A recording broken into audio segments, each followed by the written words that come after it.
How's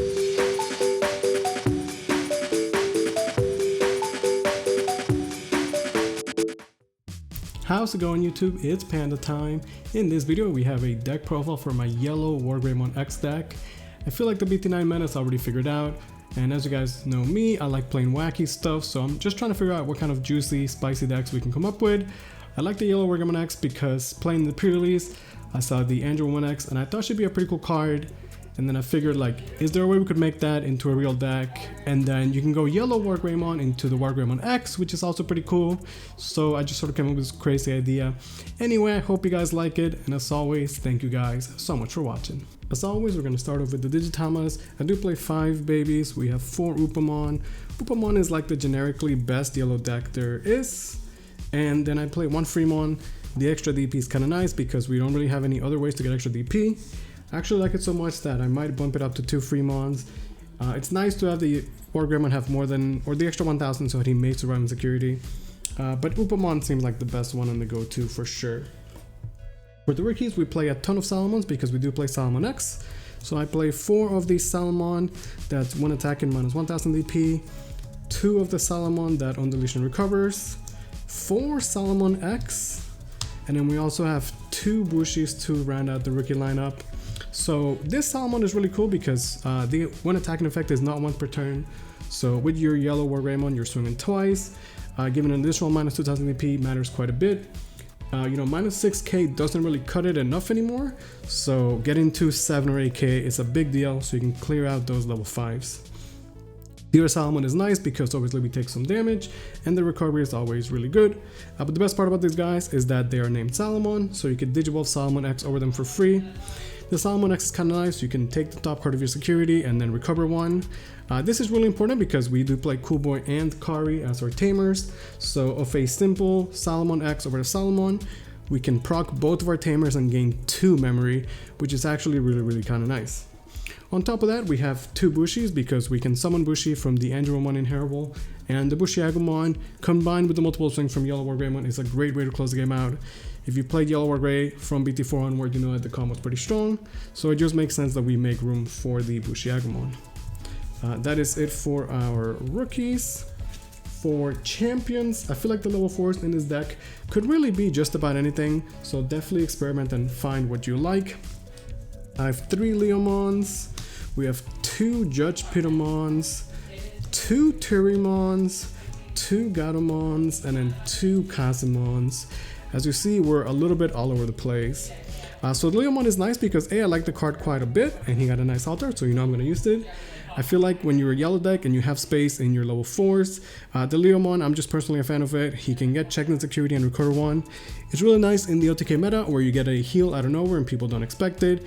And it's good because he's not an option, so he doesn't get negated by Delicate Plant or Wargreymon. We have Pitomon and Turimon as cheap 1-cost evolutions. They both serve similar purposes.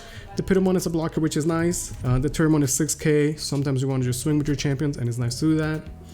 The Gatomon is kind of nice because he shares the Inheritable with Salamon, and like it is not once per turn. So if you have a stack that's Salamon and then the Gatomon on top of it, when you swing, you're giving somebody minus 2k or 2 targets minus 1.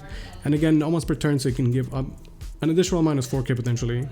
And then we have 2 Kazumons because we do have yellow tamers, and we're an aggressive deck. We can use the extra attacks to close the game out.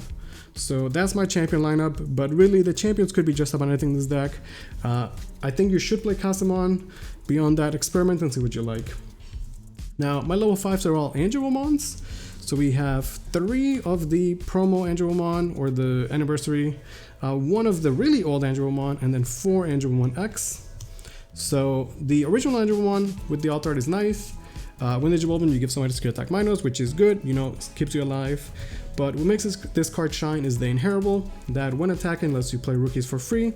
So again, you're going to be swinging and then playing those Bushiagumons for free. Or you can go into a Salamon and potentially go Salamon X over, which is kind of nice. She's also an Angewomon, which is a big deal. The other Angewomon just let us get some healed when we're at 3 or less.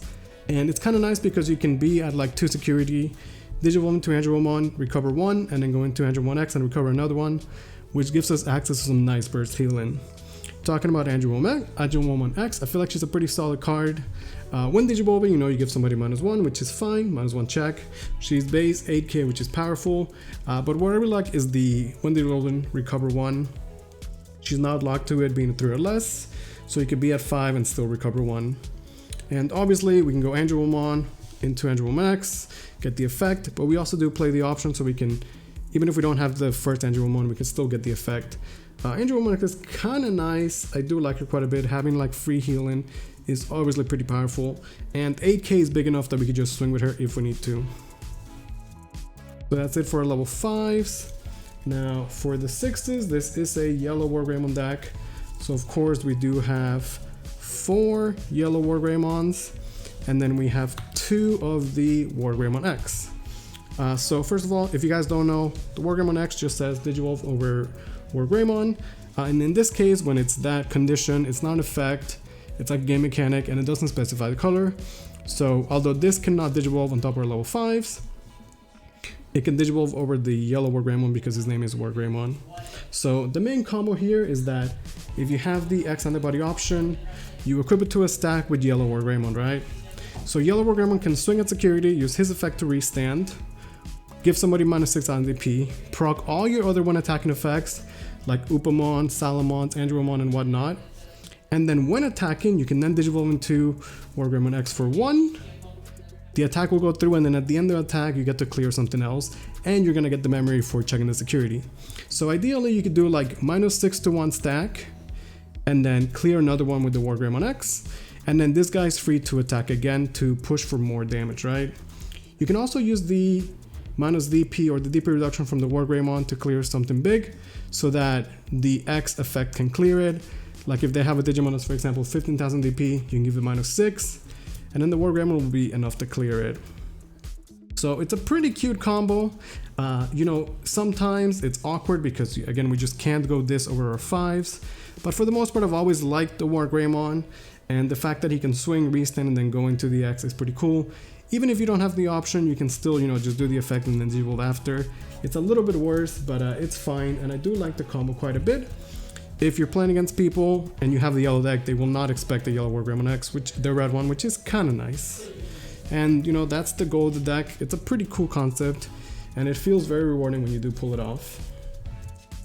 For level 7s, we have 2 Omnimons. So I have 1 Blitz Omni and then 1 Mercy mode. So the Blitz Omni is nice because we're a yellow deck, and nobody's going to expect Blitz Omni.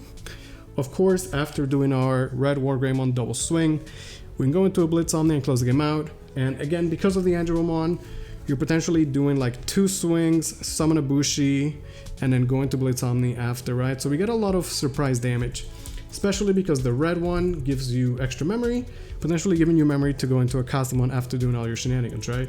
So our deck can be very explosive and get a lot of aggression out of nowhere. Now, the Mercy mode I like because he Digivolves from yellow or red, so no matter which level 6 we have, we can always go into Mercy mode as a level 7, which is kind of nice. And I feel like his effect is kind of good. If you have a stack of 2 Greymons, the Mercy is going to clear 2 Digimon, which is nice. The other effect to get rid of cards in the trash can come up and sometimes just wins matchups. So these are 2 level 7s, they're kind of nice. For Tamers, it's pretty simple. We have 2 Karis because we recover quite a bit, and 2 Cool Boys.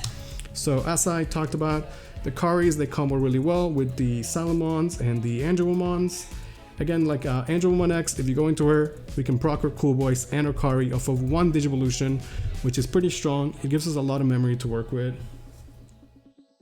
Now, also Cool Boy can pick up, you know, obviously Angelomon X, Wargreymon X, Salamon X, and Cool Boy is just kind of nice.